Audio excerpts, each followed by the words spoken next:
accordance with Chapter 2.3 of Massachusetts General Laws, you're hereby reminded that this meeting is being recorded. And these microphones are pretty sensitive, so if you don't want to be recorded, keep your silence. We're also being live streamed over the internet, and some questions could come in from over the internet. But of course, you're here, so we'll get to your questions first. When we do have a question period, please line up along that side line up for that audience microphone right there. Today we'll be covering a general range of things happening in the pinball business or pinball history. We'll have some late-breaking news during the course of this afternoon, some that I know of and some that I'm anticipating. And then this evening will be Lloyd Olson with the L2G show. For our first presentation, this is the story of the fruitiest machine yet to come out in the world of pinball. And Greg Freres here, well known as the artist, Harlem Globetrotters, Speakeasy, Lady Luck, a very, very different looking game. And then on into the whole Party series, and Elvira, Dr. Doom, Party Zone, where he worked with Dennis. And also Star Trek. Let's not forget that Ray was involved with Star Trek art and helped Jersey Jack with Wizard of Oz. And most recently, the game that they're going to talk about today, Dennis. I went through my list of the people who were at Pinball Expo 85, and I found your name there. So you were one of the people who was trying to get hooked up with the industry in the mid-'80s, and after doing your cabinet deal with them. Oh, yeah. And then you came in for the Special Forces, and then your first party game, Party Animal, and on into all the other party games. Indy 500, Whitewater, big crowd pleaser. Pirates of the Caribbean, or Caribbean, either way. And now, the game that we're going to hear about. So, the other company in pinball, Whizbang Pinball, gets to tell their story. So, Greg, come on up. Thank you.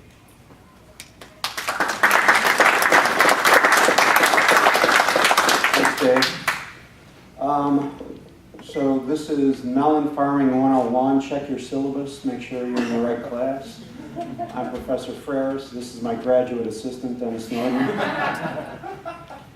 Anyway, that's how we start. That's how we roll. Anyway, we got a lot to talk about here. I'll try to leave plenty of time for questions. Since Dave did such a great job on our history, I'm gonna move through the first part of this a little bit faster than normal. We do one show, so if you've live streamed this from Seattle or anywhere else, you're going to see some duplication, but I apologize for that. But if you're that hardcore about pinball, that's great. We appreciate it. So moving forward, we had to develop a style, a whiz-bang style, and it took us years of development to get the whiz-bang style down to what we thought would be the right thing. So, we put our thinking caps on, and Dennis has always been a great inspiration for much of my artwork. With Party Animals, he was the Wolfman. On his own Whitewater game, he is Bigfoot. So he's always a great visual inspiration for a lot of things. He's also one of the guys in the truck on Nellie, if you take a close look at that. So we enjoy working in pairs. We've done 2 Elvira games, and we're very proud of our accomplishments with Cassandra. She's wonderful to work with, and she's just a perfect match for pinball themes. Without Nordman, I did get in the business at Bally, working on Harlem Globetrotters, things like Fathom. I also got to work with Steve Ritchie later on in my career, and got to work with him on Star Trek: The Next Generation, and also the most current Star Trek, so from Stern. Steve's great to work with.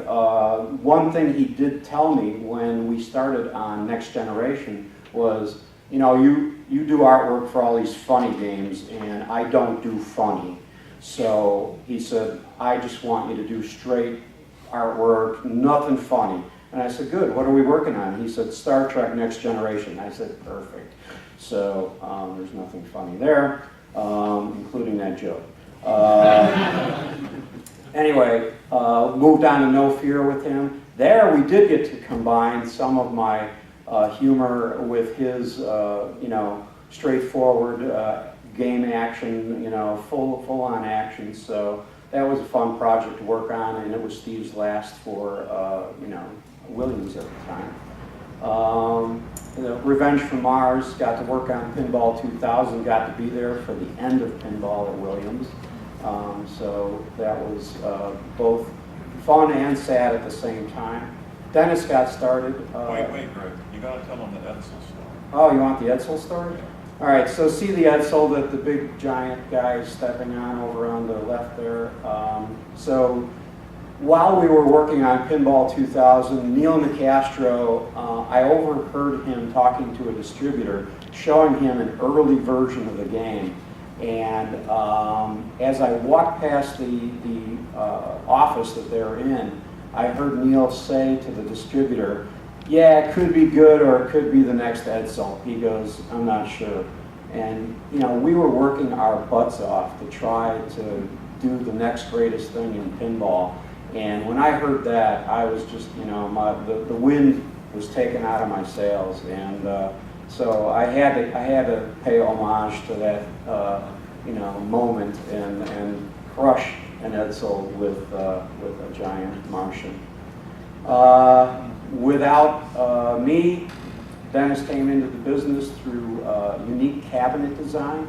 And if you take a close look at the one on the right, it is a pedestal-based cabinet. And if you look at Whoa, Nellie, it is a pedestal-based cabinet. So there's some interesting correlation going on between the start of his career at Bally and where he's come with Whoa, Nellie right now. I designed this cabinet in college. I majored in product design at Ohio State, and in our senior year they let us design whatever we wanted to do, and I thought I'd really like to update and modernize pinball games. So the model is what I built for my class project. Later, when I was at Williams, I added the demolition there. And I also built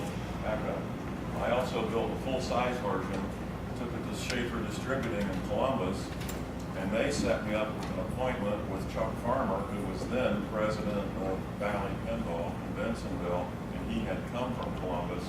So I hauled it out to Valley, and they liked it, and they hired me, and that's how I got my start. I love that story. Actually, Greg didn't like the cabinet that much because I gave it a real small backblast just because I thought visually it was balanced looking. They didn't like it because it was little. Right. We want art. So here's a couple more games after he got his start at Valley and a restart at Valley. You know, our careers have blossomed. One of the better games came out of Stern recently, Pirates of the Caribbean, back in the, you know, back when Stern was still moving upwards. I think that's one. I think your pirate ship is one of the favorite toys of, you know, many pinball games. So it's very cool. Party Animal, we got started together on Party Animal. I had suggested to another designer, hey, let's do a game called Party Animal. He had nothing to do with it, so Dennis took hold of it and created the first of the party series of games that we worked on. Dr. Dude, Dennis had an idea to work with the Teenage Mutant Ninja Turtle license, and I was like, Roger had the license available. yeah, and I was like, yeah, really? Let's do our own comic thing, you know? So Dr. Dude came out of that. Party Zone was after that. You know, working at Williams, it was great because they allowed us a lot of freedom in our design ideas and our theme directions. So You know, we always look back fondly on our days at Williams because they gave us a lot of freedom to do what we wanted to do, so we appreciate that. And then Scared Stiff, that was the final game that Dennis and I worked on. Dennis unfortunately got laid off on a day called Black Thursday, which is also, I paid homage to that in the artwork of the back glass on this one. A lot of people got laid off that day, and it was unfortunate, and it was a sad moment in pinball history because we just needed to keep moving pinball forward as best as possible in a very down market. So I hate that story. I know.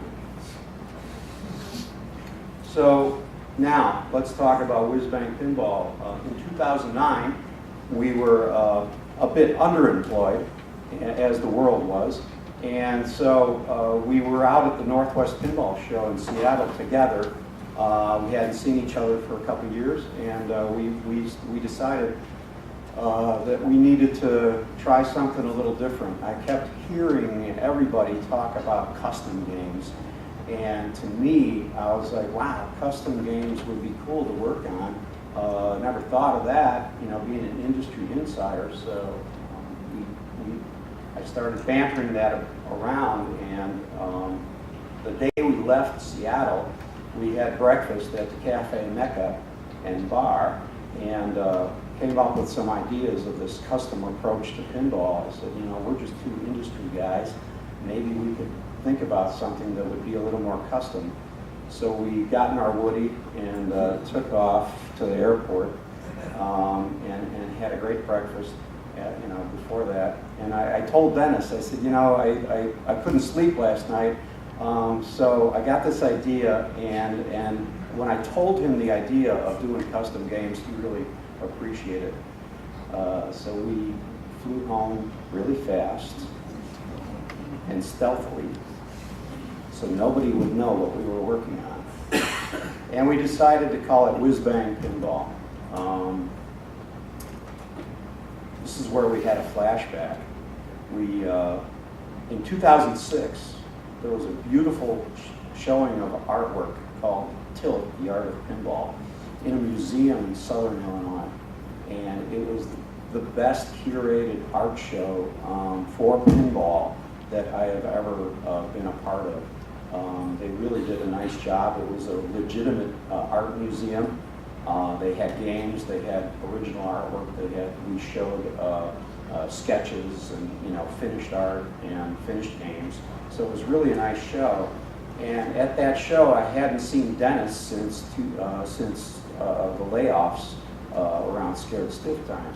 So It was a few years. yeah, it was a long time. And Dennis decided he really liked this Continental Cafe game, and he thought the retro quality of it was just unique. So he I bought like it. the cabinet, it was weird. Yeah, he bought it and brought it home. And basically put it in his garage in 2006. And when we had breakfast that day in Seattle, he said, you know, I've got an old EM game at home that we could use. And maybe we could like hot rod that thing and turn it into something cool. So When the guy delivered it to me at Stern, the back glass was cracked in two, so he gave me a discount, but you can't get back glasses now.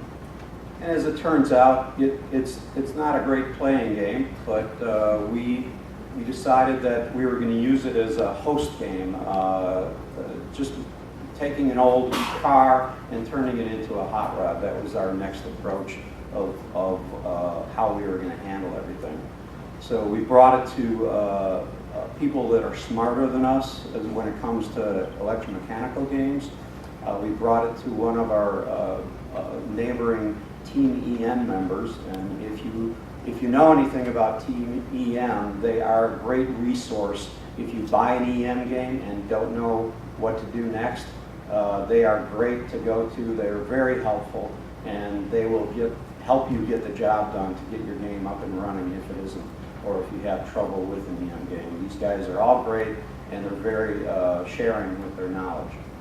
So we brought it to Ken Walker, He became part of our team, just kind of helping us get this hot rod idea off the ground.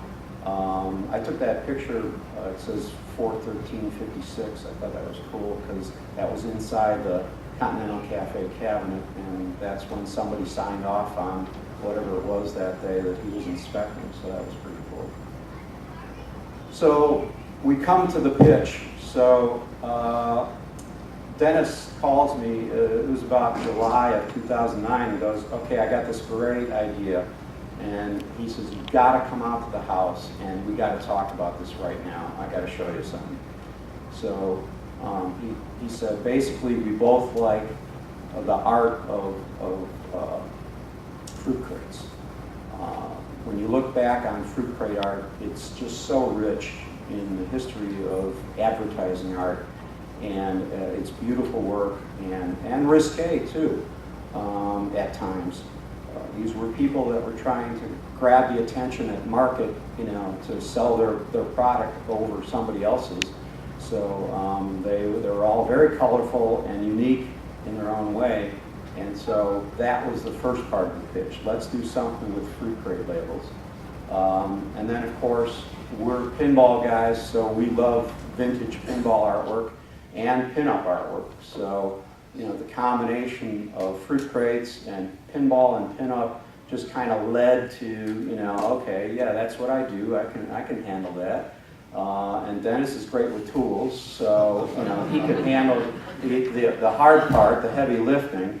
So that's how basically Nellie was born. He said, let's call it Sweet Juicy Melons. That was his first pitch, and I said, well, that's cool, but it's a brand. It's got to have like a hook to it, So that's when we attached Nellie to it. So that's the attention getter. And then eventually it went from sweet to big for various reasons. This was the sketch that Dennis showed me for the cabinet, and I was blown away. I was like, oh my God, that is perfect. There's nothing wrong with that. It's just the right way to go. So those are real fruit crate labels too. I didn't make that up. Yep, those are pulled right from the internet just to get the point across that this is anyway. So then I went home and started sketching and coming up with ideas and getting things moving forward. There it is, Sweet Juicy Melons. So this was. You'll notice on that glass there was 2 score displays. Oh, yeah. So we just thought we were building one game, a work of art, we called it, that we were working on. So we decided, let's just make it a one-player game and you'll have more room for art. So that made Greg happy. Thank you. So the garage phase starts now. This is when the real heavy lifting starts. So Dennis had to get busy on this cabinet, and he chopped it. He took the angle off of it and just turned it into a crate shape, just a rectangular piece, which led to more trouble than he thought it would, right? Yeah, this particular game had it had an old-fashioned ball lift where you push a lever to lift the ball up to the playfield. And when I cut the cabinet down, it changed the geometry of that ball lift. The ball lift groove was in the side of the cabinet.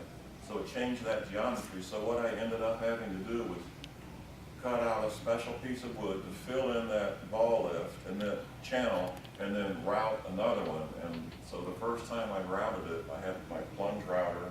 I had a guide all set up so I could get the right curve, but I forgot to set the depth on the plunge router, and I plunged right through the cabinet. Just missed my knee by that far. I'm good at doing stuff like that with my body.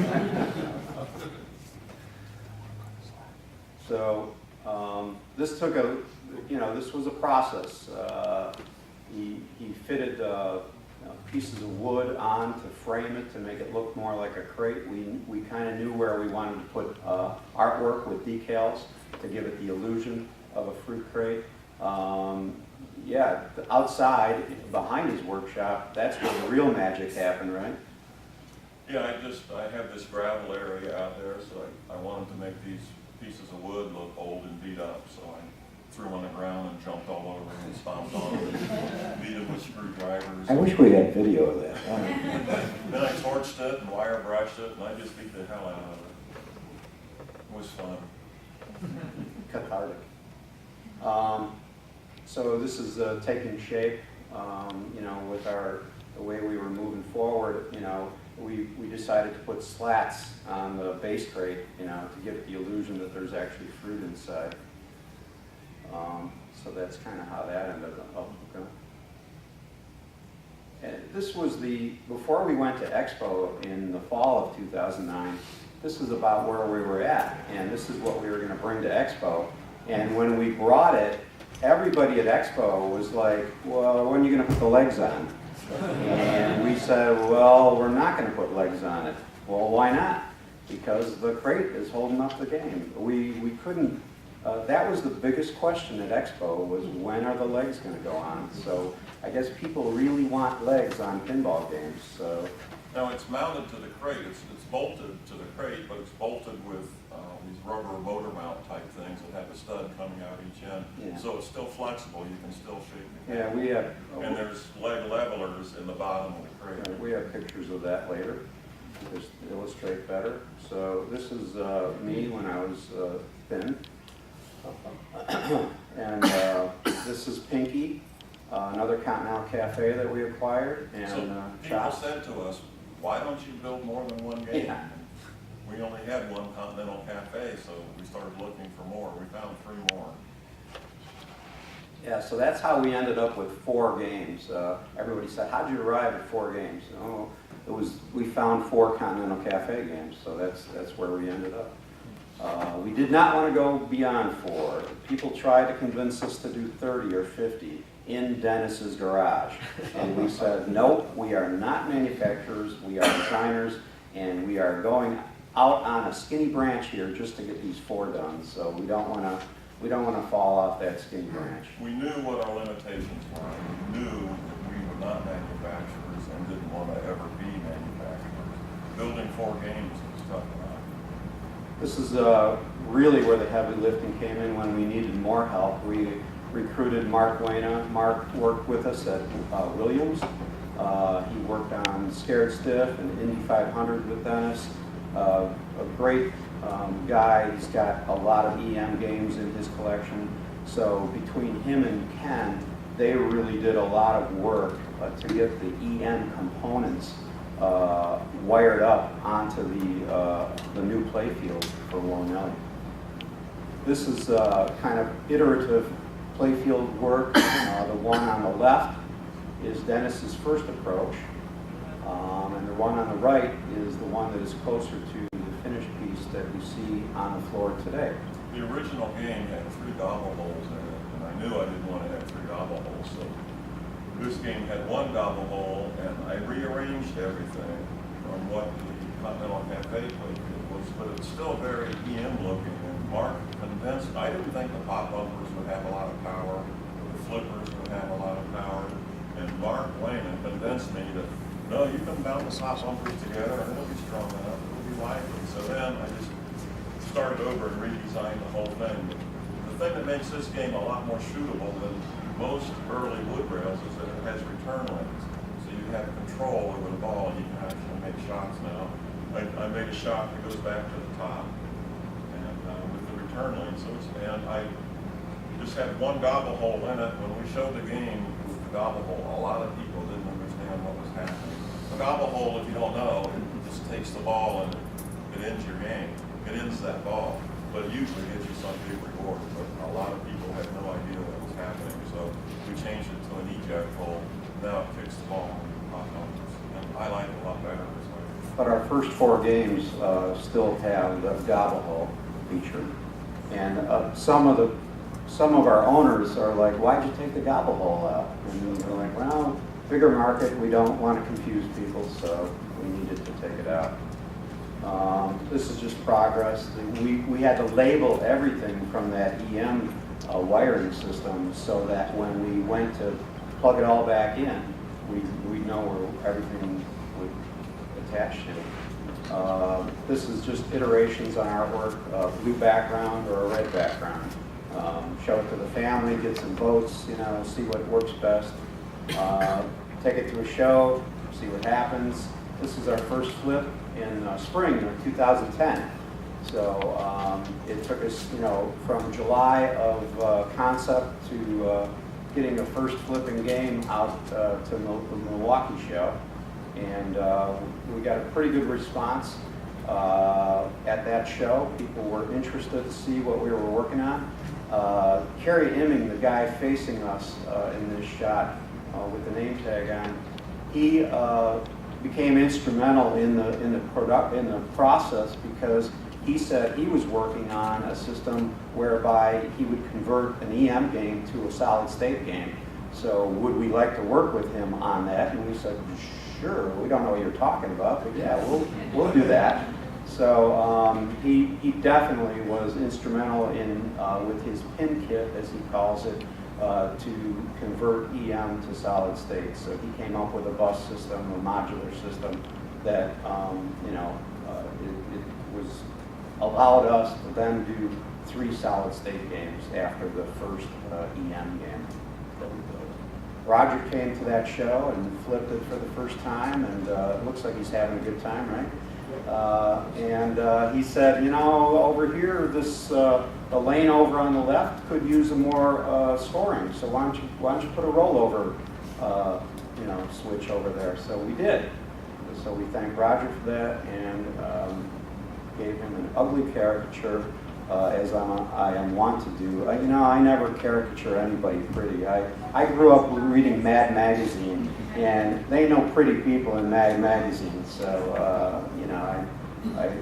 I treat everybody equally. So don't feel bad if you ever get a caricature from me or you. Anyway, there it is. That was the finished product there. We got a beauty shot of it just to record it. And this is the finished product that 4 wonderful owners own right now. And we asked them directly, hey guys, we're getting a lot of requests for this game. Do you think it would be okay if we took it to the next level and went to production? And all 4 of our owners said, absolutely. We want to see you guys, do whatever you need to do with this game. So we couldn't be more happy with, with their support on that. So now we're transitioning to the Stern shop. So the first thing we had to do was convince Gary, that this is the right thing to do. So I did a caricature of Gary, holding a couple melons, and he was interested in it right from the get-go. George Gomez was actually the guy that said, oh yeah, we got to bring this in, we got to do this. So kudos to George for seeing the vision as we saw it and thinking that it would be great for both home use and operation. So that was the key. And my question to George was, hey, how much are we going to have to dumb this down for production? And he said, no, we're not going to do that. We're going to try to make it just like what you guys built, so that it looks and feels exactly what you guys had gone for. So again, kudos to George on that. This is Darren. Darren is one of our 4 owners. He allowed us to keep his game that he had paid for in my office at Stern for 2 years. And again, we couldn't be happier with his support in allowing us to keep it for so long. So we delivered it to him this January, and this is that was then. So Tom Copera. Instrumental in taking the mechanics of the game from our concept, our prototype, to the finish line at Stern. So he was the guy that had to figure out how are we going to be able to ship this in a standard Stern box with the base crate. So he engineered the base crate so that it would fit in a box that would all fit together with the game in the current Stern box that we ship in it. So that was helpful. And then every other aspect of the mechanics too. John Trudeau, his first task at Stern was to convert Dennis's AutoCAD files into SolidWorks. So he helped out when he got to Stern. This is our first whitewood at Stern. Just another whitewood, but there it is. It's got big flippers on it, just for the photo op. but we hadn't gotten short flippers in yet. Yeah, and this was the big deal. This is a beauty shot of one of our 4 games, and this is, you know, what we brought to our cabinet company, Churchill, to say, hey guys, I know what you guys build pinball cabinets every day, all day long, but this one is a little unique, you know, and we brought them out to look at the game, and they basically had a heart attack because it's so different compared to what they're used to doing. But we spent a few days with them, and they got it. You know, they put it together. We got the trim wood weathered at another company, and then they shipped it to Stern. So we're real happy with the results of the cabinetry on that. This is the first cabinet that came from our vendor, and they painted it all black for whatever reason. I guess that's the only color they had. So we call it the stealth cabinet, just so nobody would know what we were working on. This is you know, starting to fit parts to make sure the cabinet works with all the specs that Tom Copera had given them. So this shows the spike system in the back box, and the speakers. So that was George's idea, to fire the speakwoods downwards onto the glass, and it works great. It really worked nicely. We're happy about that. Some behind-the-scenes people at Stern. Reina Cortez is our designer of all the wiring, all the cables. She does a great job, and she's very efficient and very good at what she does. Pat Powers, of course, most people know Pat. Working with him on the phone, if you've had trouble with your Stern game, Pat's a great guy, and he's a great troubleshooter. He knows how to get the job done. Dave Cadeau builds up games in our labs, and Paul Mandeltort is from Marco, but he worked with Stern for a while. He's moved on. As we moved from the garage shop to the Stern shop, we knew that there was going to be some amount of modification that would need to be made. One of them was the back glass grew slightly in size. It didn't affect the artwork too badly, but it was one of those things where I had to, you know, compensate for a slightly larger back glass. This is more progress of the cabinet being put together, the lockdown bar. We spec'd out maple for the lockdown bar, so it's nice and lasting, not soft wood. So, this is at the press proof. We have to take the back box to the press proof at the printers so that we get the right amount of saturation in the printing. So we brought a back box along to make sure that we've got the right color. And I couldn't be happier with the printing on this back glass. We actually double hit it. There's a lot of quality built into the printing of this back glass, and I couldn't be happier with the results. Tweakage. So once we removed the gobble hole, we had to really look at that area, that eject hole, to figure out the best case scenario. And at first it was just an eject hole that was going to send it back into the jet bumper area. But the problem with that was it wouldn't stick, right, Dennis? Right, yeah, we had a lot of trouble. We had a metal wall right behind the hole, but it would never suck the ball in and keep it. So fortunately, we had room behind it, so we just put a little tunnel behind it. The ball goes into the tunnel and then rolls back and sticks in the eject hole pretty nicely. I wish we'd have had room to put a target back there just so you could get a noise as soon as the ball went in, but there was no room for that. But it works great now. Yeah, the trade-off was we had to lose a lamp under the plastic right there, so it's a little bit dark spot on the play field. But the modders are already looking into that. So we got our wood samples in from the wood vendor and stained the colors that we wanted stained. And then as soon as we said, yep, that's what we want, we got wood. The bad joke is Stern woke up with wood that day. They delivered this to Stern instead of Churchill, and so everybody at Stern was like, what is all this wood doing here? So we then had to reship that back to Churchill to get it going. So these are shots from Churchill of the cabinet progressing, moving together, gluing, nailing, and getting it all put together. The weathered trim now at production quantity. And unfortunately, we made a choice in the beginning that the first 6 games are the wrong color trim on the wrong parts of the cabinet. So there are 6 games out there in the world that will have the wrong trim. So yeah, those will be more valuable someday, 20 years from now. This is coming to fruition over at Churchill. Dennis overseeing, some of the early work on putting these cabinets together. Probably getting in their face a little bit too much. They're not used to having people, telling them that it should be more like this. So it was fun days over there. I'm going to do a little derivative piece here. There are people that are building their own Nellies. We call them the homegrowns.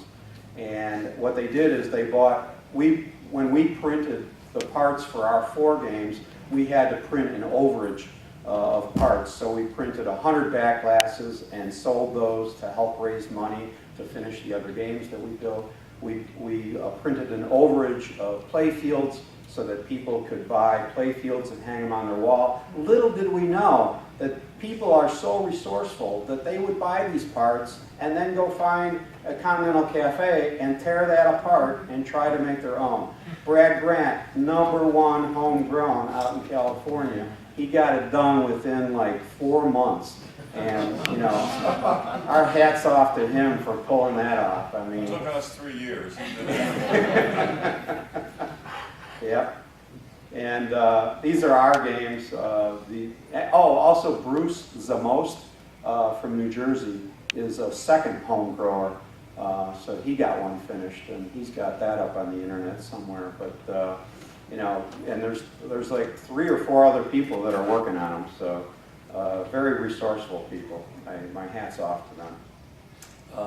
That's a lineup of the 3 solid state games with the speakers on top that we had to accommodate after Carrie Imming told us, oh, by the way, you have sound now if you want it. And we were like, oh, okay, now we got to get some music or something, okay. We did an outdoor shoot in November, which was, it was a warm day, but as the day progressed, it got a little cooler. So it was a fun afternoon. Charlie from Spooky Pinball told us, I know the perfect person that could be a model for you if you ever do a photo shoot. So his wife worked at a bank, and the bank president's daughter is now Melanie, and so there she is. Which bank? Yeah. Who was that? Anyway, this is at Stern. This is games coming together, and there you can see at the front. On my decal for the coin door decal, I have gray wood. But we have brown trim, so those are some of the first games that went out the door with the trim reversed. So no big deal. This is Dennis approving playfields at our playfield vendor. Rack playfields, the first playfields, and Dennis can't just live with it the way it is. It's got to be perfect. So he was out there on the first 6 games, getting them prepared to go to shows. We had a photo shoot game that Jim Shelberg helped us photo shoot. We went on the line when we got started to make sure everything was getting screwed together properly. Bigfoot showed up one day to put his approval on it. Don Thorne is another behind-the-scenes guy that you don't always hear about. He runs our whole factory. Does a great job. It's a tough job, and he's right there finding things that might be wrong and getting the trouble out of the way before it becomes a bigger issue. Al Dale is our manager of operations, great guy. We have fun with Al, and he didn't want his picture taken, but we got him anyway. This is Tom Cocara and Dennis putting together one of the base crates, one of the first base crates. Again, with the wrong color wood, it should be brown, but it was great. We took it to Texas. We've been on the road quite a few weekends supporting Nellie. So we got a really warm reception at the Texas show with the first prototype games that we brought there.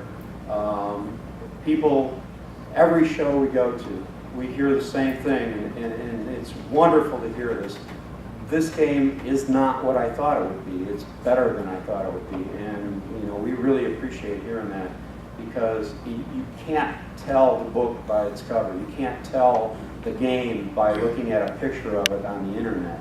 So if you haven't already played it, please come out, talk to us, and have a good time, because we really feel there's a lot of fun and quality built in. It's a unique blend of old and new. Right. It's very hard to understand what that is until you actually play it, because playfield is very simple. This is a perfect example of the classic rule of game design, and that is easy to understand, difficult to master. And that's what this game is. Very simple to understand, but it's very difficult to score over 3,000 points. This is a shot at Milwaukee this year. Kerry Emming playing the game, the guy that designed our first board set.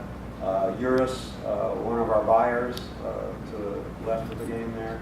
So, it's all coming together. People are happy to see it come together. Todd McCullough out at Seattle. So the picture on the right, this is great. All of us are standing. Nobody is crouching.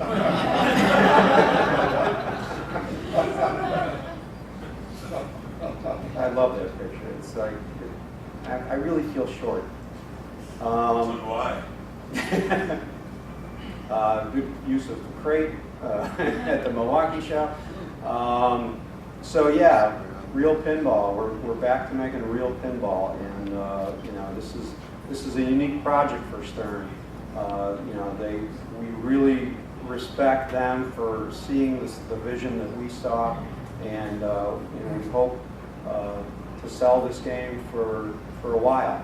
It's not a limited edition. A lot of people have asked that question. We've ordered, they've gone out and bought 300 parts. We've built 150 so far, and if there is demand, we will build games. That is how it's going to work. This was the final test line at Melrose. This was as Melrose Park was winding down, and this was when it was really winding down. The line had been taken out. The track that you see on the floor there is the track that the cabinet line would come down. If you've ever been to the Stern factory in Melrose, that's what was left that day of all the lines at Stern. So it was pretty barren, and we were still getting these last games out the door from Melrose. So I believe Nellie could be considered the last game at Melrose, but I'm pretty sure that's true. So we'll see how history plays out. These are the first cabinets at Elk Grove Village. So here we go. Brand new home. First play field's on the line at Elk Grove Village. Historic. Jack Benson is our programmer. Young guy. He knows what he's doing. He's got a lot to learn. He knows we're old.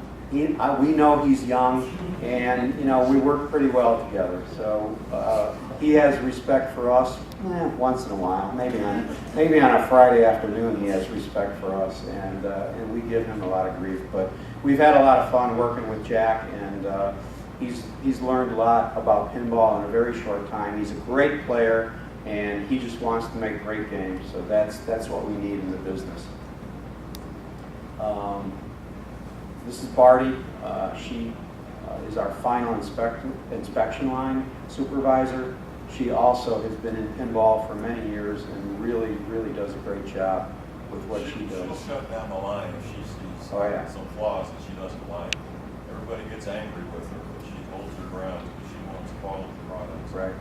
Very good at what she does. Stephen Martin He's been with us for about 2 years. He does production graphics, does a lot of the brochure work that we put out, and helps me get all of our games to the finish line with our printers. And I call him the bulldog because he's really efficient and watches over every detail of artwork. Stuff that I might miss that gets past me, he'll catch it. This is Jerry Thompson and Jessica Rowe. Jerry is a great pinball guy from Seattle. He worked on Mustang with Stern, and he did some voiceover work for Mustang. And when we started working on Nellie, we said, hey Jerry, we want you to do sound effects and speech for us. So he came on board, and he sourced the perfect Melanie voice that we feel is the perfect Melanie voice. Jessica Rowe from New Orleans or Louisiana. When we heard her sample, we were like, oh yeah, that's the one. So we'll give you. There it is. Let's see if this works. It might. Sharp as a pinball. How'd that happen? You're about as sharp as a pinball. So that's Melanie's papa. And then Melanie comes back with, oh, lighten up, Daddy.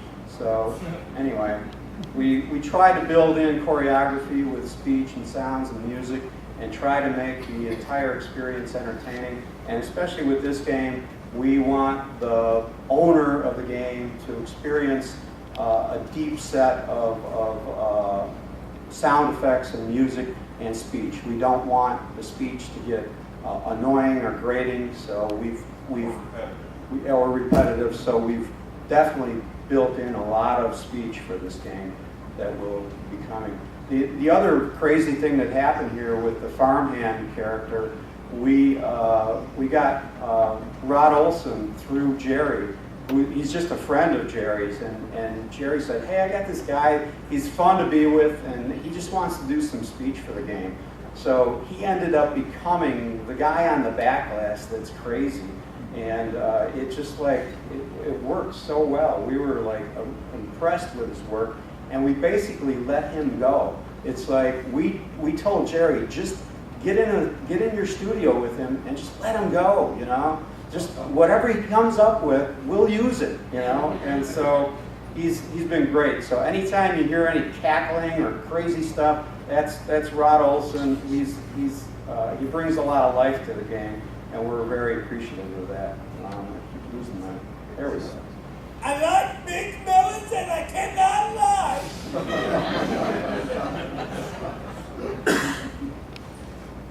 So this is some of what Dennis was talking about earlier with the crate. So I wanted to show the crate before you put the game on it. So there's the rubber engine mounts, but it gets bolted in, and so the hand there is showing that there's a lot of play in there with the rubber engine mount. So it's solidly placed and bolted to the cabinet, but it gives you the illusion of the feel of being on legs. So that's all good. We like that. And of course, people didn't realize that the base crate had leg levelers on it, so we wanted to show that aspect of the base crate as well. The game that's on the show floor, if you haven't seen it, it has legs on it right now with the base crate just sitting under it. That's only to show you that you get both base crate and legs with the product. Well, we have a decal also if you get a game that says use the pitch of 4 degrees. We've changed our mind on that. 5.5 to 6 degrees is a better setup. It makes the game play nice and snappy. So if you want it to play more like an old EM game, then you can pitch it at 4.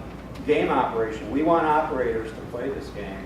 And Ataball out in Seattle has been operating it for about 2 months at 25 cents a play.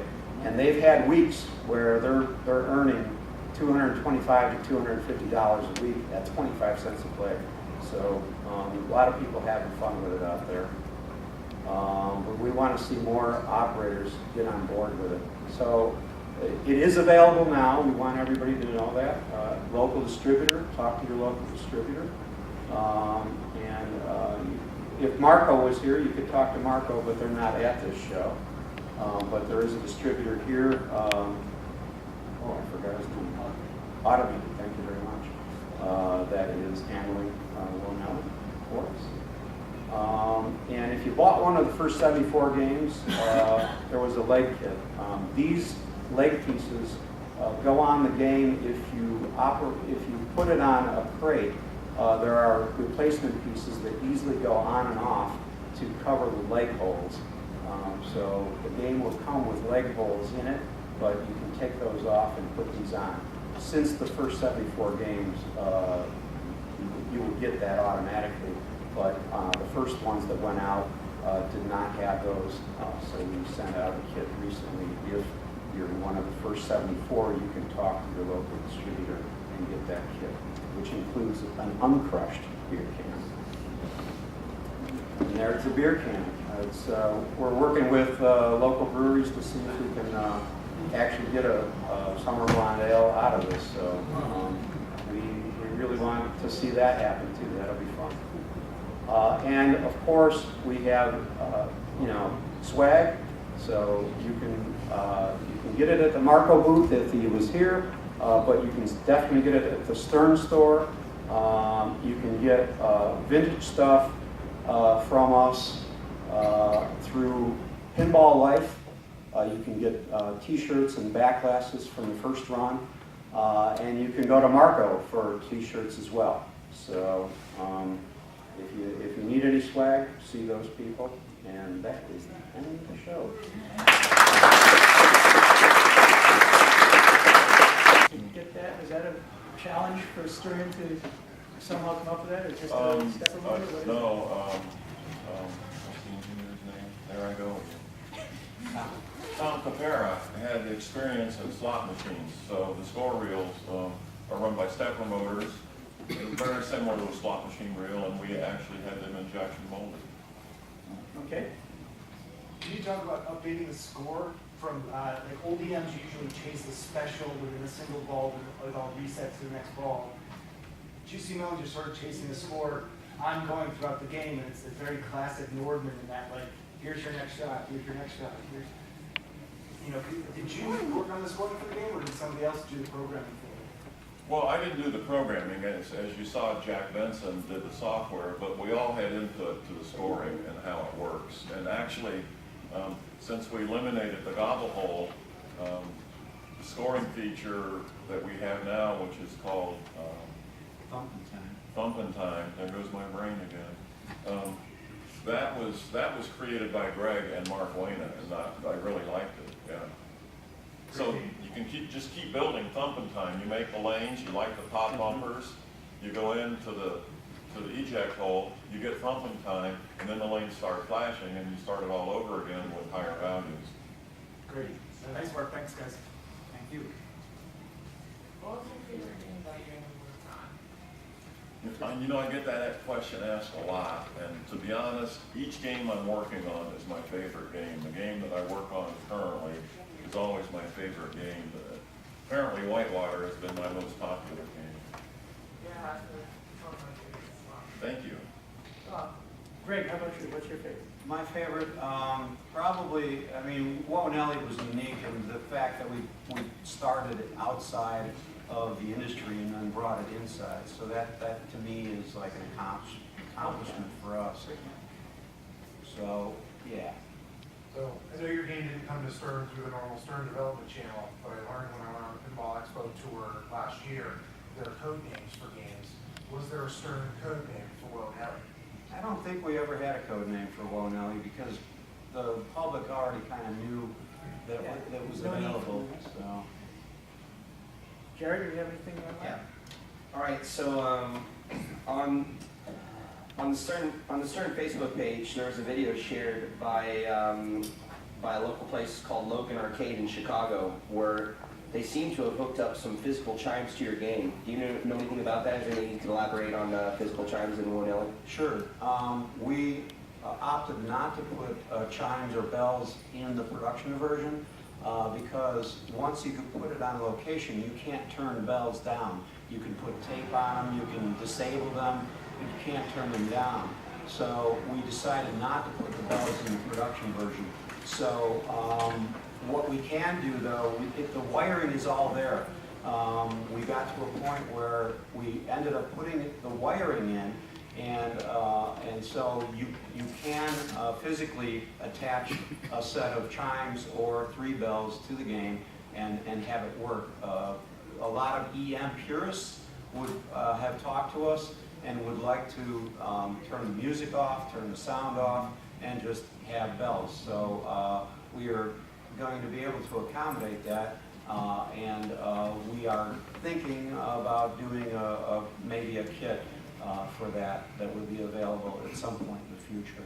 So you can make it play just like an EM if you want to. Just put the angle back down to 4 degrees and turn the chimes on, turn the sound off. So you got 2 games with this game actually. Yeah, you got an EM and a solid state. But yeah, you can, what was I going to say? Forget it. Okay, and so Stern Pinball really considers Nellie what a new segment that they call a studio release, which is we're sort of starting to see Stern develop kind of new segments with what they call cornerstone games, and now and then contracted games. And now we see like what they call a studio release. And so it's like so this is obviously Stern's first studio title. Do you foresee a future where there's more studio titles and where you guys might be involved in that? Not elaborating on anything specifically, but down the road, do you anticipate something more like Nellie, where there could be a game that's made within the games they normally release in a normal production year? Yeah, we hope so. It's a little different dynamic now. I've been working at Stern for 2.5 years now. So Dennis and I aren't on the outside together anymore. He's still independent, so it'll be a little tougher to pull that off, but we would love whatever measure of success that Stern needs from Nellie. We hope that we reach that benchmark and are able to do a second design for that studio title that they've given. We hope so. Okay, last call for questions in the room.